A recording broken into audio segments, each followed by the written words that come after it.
Assalamualaikum warahmatullahi wabarakatuh. Nama saya Rahmiana dari Prodi Teknik Pertanian Fakultas Pertanian Universitas Syahkuala. Di video kali ini, saya akan menjelaskan tentang siklus Carnot dan mesin pendingin. Nah, sebelum itu, saya akan menjelaskan tentang pengertian termodinamika. Jadi, apa itu termodinamika?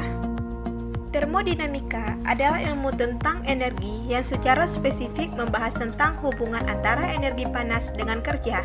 Energi dapat berubah dari satu bentuk ke bentuk yang lain, baik secara alami maupun hasil rekayasa teknologi. Nicolas Leonard Sadi Carnot lahir di Paris 1 Juni 1796 dan meninggal di Paris 24 Agustus 1832 pada umur 36 tahun. Nicolas inilah yang menemukan sistem Carnot. Carnot menemukan dan merumuskan hukum kedua termodinamika dan memberikan model universal atas mesin panas, sebuah mesin yang mengubah energi panas ke dalam bentuk energi lain.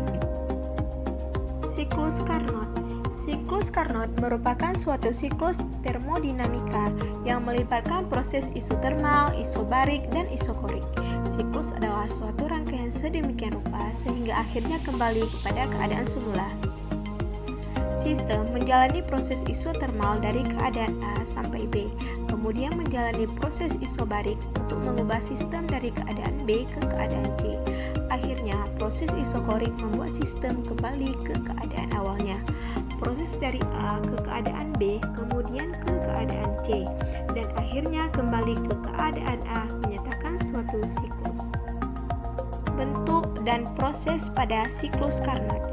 Berdasarkan gambar di samping, dapat dijelaskan siklus Carnot sebagai berikut. 1. Proses AB adalah pemuaian isotermal pada suhu T1. Pada proses ini, sistem menyerap kalori Q1 dari reservoir bersuhu tinggi T1 dan melakukan usaha WAB. 2. Proses BC adalah pemuaian adiabatik. Selama proses ini berlangsung, suhu sistem turun dari T1 menjadi T2 sambil melakukan usaha WBC.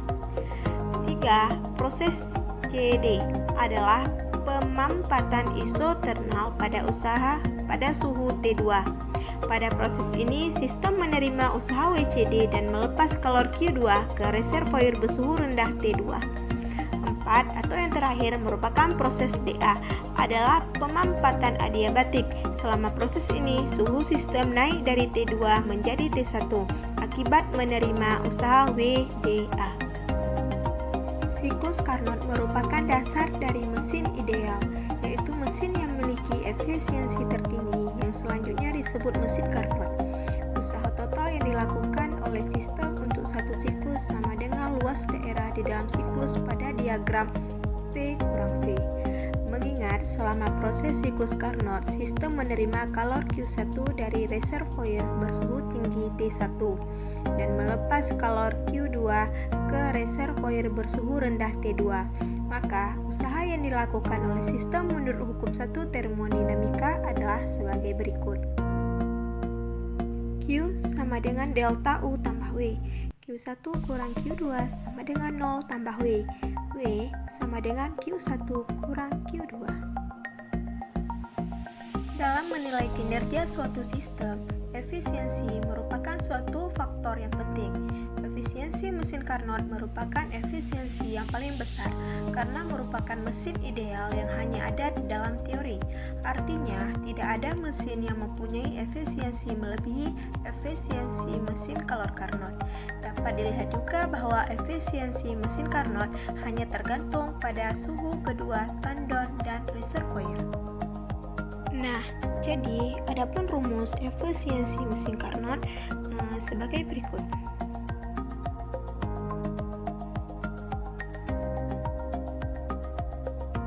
Nah, begitulah penjelasan tentang siklus Carnot. Baiklah, sekarang kita masuk ke mesin pendingin. 2. Mesin pendingin. Jika kita berbicara tentang mesin pendingin, biasanya yang muncul di pikiran kita masing-masing ialah yang berkaitan dengan kulkas. Jadi, sebelum itu, mari kita lihat pengertian daripada mesin pendingin. Mesin pendingin adalah suatu alat yang digunakan untuk memindahkan panas dari dalam ruangan ke luar ruangan untuk menjadikan temperatur benda atau ruangan lebih rendah daripada lingkungannya, sehingga menghasilkan suhu atau temperatur yang dingin. Adapun proses kerjanya adalah penguapan. Untuk mendapatkan penguapan diperlukan gas atau udara yang mencapai temperatur tertentu. Setelah udara tersebut panas, diubah agar kehilangan panas, sehingga terjadi penguapan. Di saat adanya penguapan, maka timbullah suhu di dalam temperatur rendah atau dingin. Dalam kehidupan sehari-hari, terdapat beberapa mesin pendingin yang biasa kita gunakan, seperti kulkas, AC, dan pompa kalor. Berikut ini komponen dan prinsip kerja mesin pendingin. 1. Bahan pendingin. Refrigeran adalah salah satu zat pendingin yang mudah diubah wujudnya dari gas menjadi cair. 2. Kompresor. Kompresor memiliki 3 fungsi, yaitu sebagai fungsi penghisap, fungsi penekanan, dan fungsi pemompaan. 3. Kondensor. Fungsinya sebagai alat penukaran kalor, menurunkan temperatur refrigeran dari bentuk gas menjadi cair. 4. Filter, yang salah satu fungsinya adalah untuk menyimpan refrigeran, menyaring benda-benda asing, dan lain-lain. Yang kelima ada pipa kapiler, dan yang keenam ada evaporator. 7. Akumulator, berfungsi mengatur sirkulasi aliran bahan refrigeran. 8. Termostat, berfungsi untuk mencegah terjadinya pembekuan. 9. Katup ekspansi, untuk menjaga agar penyerapan panas dan perubahan bentuk zat pendingin dari cair menjadi gas. 10. Fan motor, disebut juga kipas angin yang berguna untuk mengembuskan angin. 11. Defrost heater, berfungsi untuk mencairkan bunga es yang terdapat di evaporator. Baik, cukup sekian yang dapat saya sampaikan. Semoga bermanfaat. Jangan lupa like, comment, dan subscribe. Oke, sampai ketemu di video selanjutnya. Assalamualaikum warahmatullahi wabarakatuh.